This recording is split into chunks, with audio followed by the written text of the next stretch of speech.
Hi, I'm MaryBeth, and I had the privilege of being the Bible teacher for this week of camp.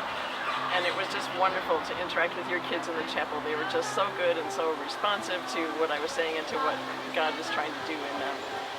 So I just want to tell you a little bit about some of the things that we talked about. So on the first night, we talked about how lots of things that we go for in life are kind of like soap bubbles. Coming from Ecclesiastes, the idea that there's things that we chase after in life that maybe seem important at the time, and as you try to grab them, they elude us. And the things that the world encourages us to go after are just not helpful, and eventually end up being meaningless. And that the only thing that really matters is our relationship with God. So I use this as a way to show the kids the gospel and demonstrate it for them. So I filled this bucket with dirty water, and then I sent it through this filter to make clean water, and talked about how Jesus is the one who makes us clean, and we can't be clean without him. You can add as much clean water to the dirty water as you want, it's still going to be dirty. We need Jesus in our lives to make us clean, and gave them an invitation then to receive him.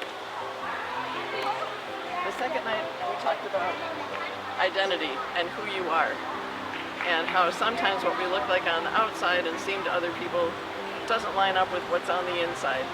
And so we want to make sure that we are through and through followers of Jesus, and that we don't find our identity in the things that we do, but we find our identity in him. So I gave them a sheet they maybe have about being a child of the King if they've received Christ. The next night we talked about sin, and we talked about how sin can be like a trap to us. And we grab a hold of that sin, and if we won't let go of it, we're trapped. It's called a monkey trap, and they actually use it to trap monkeys or something like this in Africa. And as long as they're holding on to this thing that they want, they can't get out of the trap. But we can be released from the trap if we're willing to leave that thing behind. So I challenge them to leave behind some of the sins that hold them trapped. And then last night, we talked a little bit about idols. And so I use this glass to represent idols in our lives, things that take our first place instead of God. And then I smash the glass to illustrate the idea that sometimes there might be things that even seem good that we need to give up in order to follow Jesus. And then today I encourage them, obviously, to spend time with God in his word and in prayer. And I use this as an illustration. I lit the candle of the idea that you come home from camp and you're burning bright with Jesus.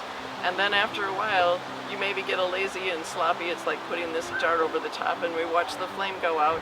And then this liquid that represents the things of the world starts to suck up into our lives instead of staying strong in Jesus. So I encourage them to stay strong in Jesus. So thank you again for sending your child to Lake Lundgren Bible Camp. It has been a privilege to be able to speak God's word to them this week.